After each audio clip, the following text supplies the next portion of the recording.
વલસાડ જિલ્લાના ધરમપુરમાંથી લવ જેહાદની ઘટના સામે આવી છે। આ મામલો શું છે, આખરે પરિવારે પોલીસની સામે શું રજૂઆત કરી છે, પોલીસ શું કાર્યવાહી કરી રહી છે, તેમની વિગતે ચર્ચા કરીએ। નમસ્કાર, આપ જોઈ રહ્યા છો નિર્ભય ન્યૂઝ અને હું છું આપની સાથે રિદ્ધિ।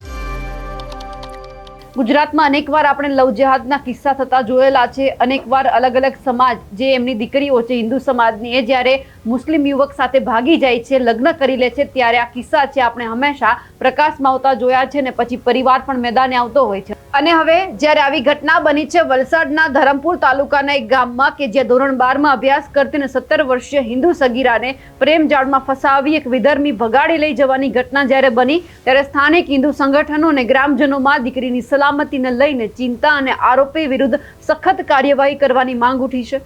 ધરમપુર પોલીસ મથકમાં યુવક વિરુદ્ધ અપહરણ અને એટ્રોસિટી એક્ટ હેઠળ ગુનો નોંધવામાં આવ્યો છે અને વધુ તપાસ પણ હાથ ધરવામાં આવી છે। 17 વર્ષીય સગીરા 19 તારીખે રાત્રે જ્યારે પોતાનો પરિવાર ઘરે સૂતો હતો અને એ જ અરસામાં સગીરા અચાનક ઘરમાંથી ક્યાંક ચાલી ગઈ હતી। જ્યારે સવારે પરિવાર ઉઠ્યો ત્યારે પોતાની દીકરી ન દેખાતા આજુબાજુ સગા સંબંધીઓ, તેની બહેનપણીઓને પણ પૂછવામાં આવ્યું, તેમ છતાં સગીરા ક્યાં ગઈ છે કોઈ જ વ્યક્તિને ખબર નહોતી। અને એ બાદ પરિવારને એવું જાણવા મળ્યું કે ધરમપુરના નોબતી ફળિયામાં રહેતો મુસ્લિમ યુવક તેમની દીકરી સાથે અવારનવાર વાત કરતો હતો। જે શંકાના આધારે પરિવારના સભ્યો મુસ્લિમ યુવકના ઘરે જઈ તપાસ કરવા ગયા અને જાણવા મળ્યું કે યુવક ખુદ 2 દિવસથી ઘરે જ નથી આવ્યો, જેથી કરીને આ જ યુવક તેની દીકરીને લલચાવી, ફોસલાવી, પ્રેમજાળમાં ફસાવીને ભગાડી લઈ ગયો હોય તેવી ખાતરી પણ થઈ, જેમને લઈ આખો મામલો પોલીસ મથકે પહોંચ્યો। સગીરાના વાલીએ ધરમપુર પોલીસ મથકમાં આરોપી વિરુદ્ધ અપહરણ અને એટ્રોસિટી એક્ટની ગંભીર કલમ પણ નોંધાવી હતી। કેસની તપાસ ડીવાયએસપી જે.કે. પટેલને સોંપવામાં આવી છે। પોલીસની વિવિધ ટીમો સગીરા અને આરોપીને શોધી કાઢવા માટે તપાસ પણ હાથ ધરી છે।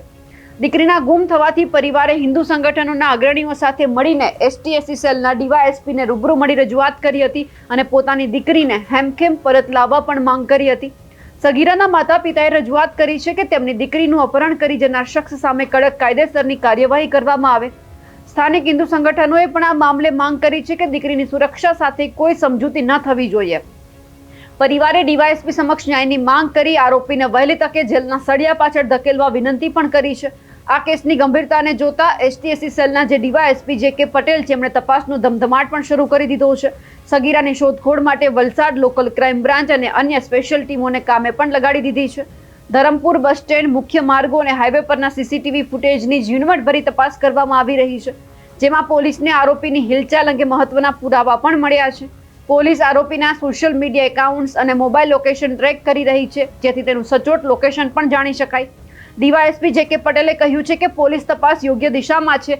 અમારી પ્રાથમિકતા સગીરાને સુરક્ષિત રીતે તેના પરિવાર સાથે મિલાવવાની છે। આરોપી વિરુદ્ધ કડક કલમો હેઠળ ગુનો નોંધી મજબૂત ચાર્જશીટ તૈયાર કરવામાં આવશે, જેથી તેને કડક સજા અપાવી શકાય। હાલમાં ધરમપુર પોલીસ અને એલસીબીની ટીમો છે અલગ અલગ સ્થળોએ દરોડા પાડી રહી છે। ટૂંક સમયમાં જ આ મામલે મોટો ખુલાસો થવાની પણ શક્યતા છે। જ્યારે આ ઘટના બની ત્યારે આ ઘટનાની અંદર જે પરિવાર છે તેમજ હિન્દુ સંગઠનના જે આગેવાનો છે તમામ પોલીસ મથકે પહોંચ્યા હતા અને પોલીસની સામે તેમણે શું રજૂઆત કરી છે તે પણ સાંભળે, કારણ કે અહીંયા હિન્દુ સમાજના જે આગેવાનો છે, હિન્દુ સંગઠનના, એ તમામ લોકોએ કહી દીધું છે કે તમે કાયદાથી કામ કરજો, નહીંતર પછી અમે અમારો કાયદો છે હાથમાં લઈ લઈશું। હવે એ જ બાબતે પોલીસે નવો શું ખુલાસો કર્યો છે અને આગેવાનો સાથે શું વાતચીત થઈ છે તે પણ સાંભળીએ।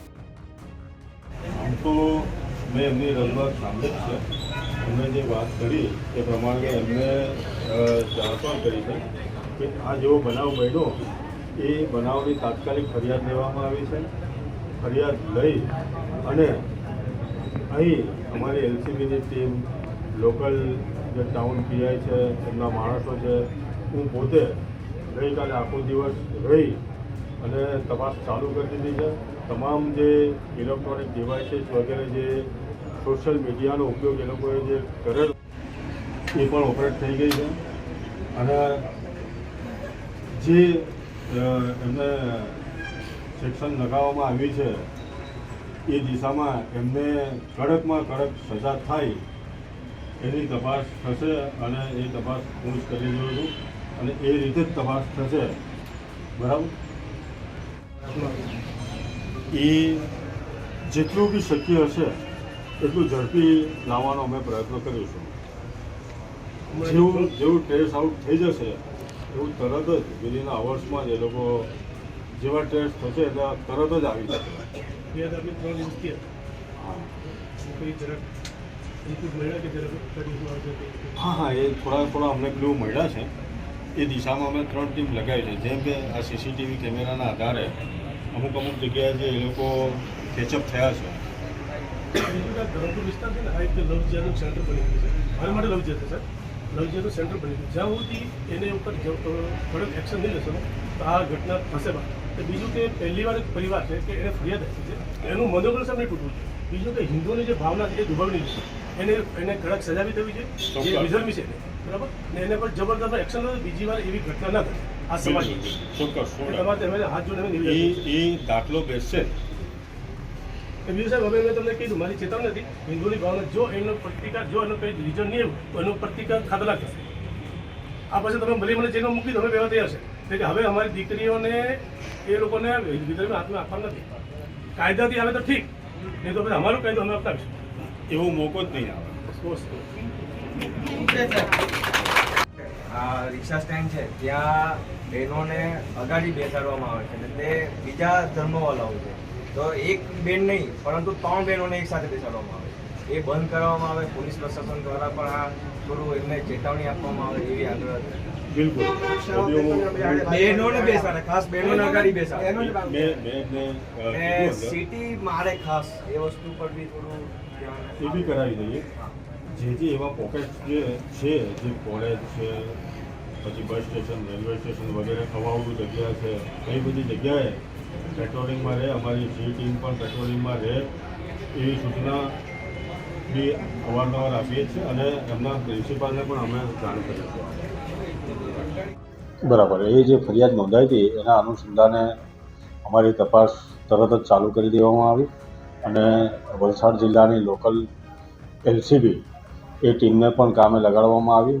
તમામ સોશિયલ મીડિયા જે આરોપીઓ ઉપયોગ કર્યા છે એને સર્વેલન્સમાં મૂકી દેવામાં આવ્યા છે. એના જે નજીકના ગ્રુપના મિત્રો વગેરે એની પણ ઘનિષ્ઠ પૂછપરછ કરવામાં આવી છે અને તમામ ધરમપુરના સીસીટીવી કેમેરા ચેક કરવામાં આવ્યા છે, જેમાં લોકોના લોકેશન મળી આવે છે.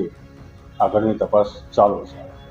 અત્યાર સુધીના કેટલા સીસીટીવી કેમેરા ચેક કરવામાં આવે છે અને પરિવારના સભ્યો શું રહે? ધરમપુરના મોટાભાગના તમામ સીસીટીવી કેમેરા ચેક કરવામાં આવે, જેમ કે એમાં બસ સ્ટેશન વગેરેના, મેઇન રોડ વગેરેના, ધરમપુર વિસ્તારની બહાર જાય છે એ પણ કેમેરા ચેક કરવામાં આવ્યા છે.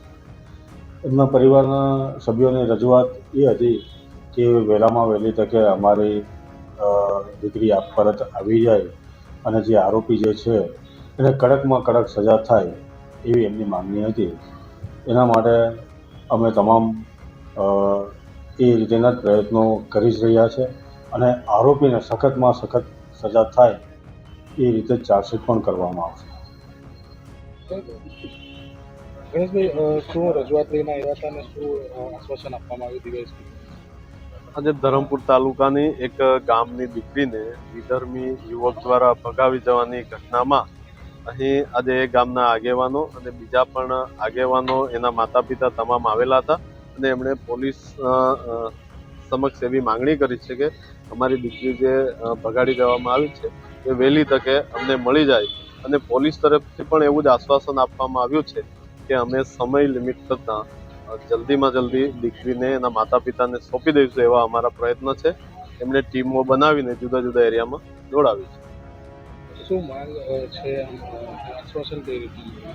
એમણે એવું કીધું કે હવે જે પણ સમય લિમિટ છે કે અમારી પણ ગણતરી એવી છે કે અમે વહેલી તકે છોકરીને એના મા બાપને સોંપી દઈએ અને એવો પણ એમાં ખૂબ સારી કામગીરી કરી રહી છે પોલીસ. હવે જે લવ જેહાદની ઘટના સામે આવી છે, હવે એ જોવાનું છે કે પોલીસ આમાં કયા ખુલાસા નવા કરે છે, ક્યારે દીકરી એમના ઘરે પરત આવે છે કે પછી પોલીસની કાર્યવાહી વચ્ચે જ ઊભી રહી જાય છે, તે પણ જોવાનું રહ્યું. અમારા અહેવાલને લઈને આપનું શું માનવું છે કમેન્ટ કરીને ચોક્કસથી જણાવજો. સાથે જ અમારી નિર્ભય ન્યૂઝ ચેનલને લાઇક, શેર અને સબસ્ક્રાઇબ કરવાનું ભૂલશો નહીં. નમસ્કાર.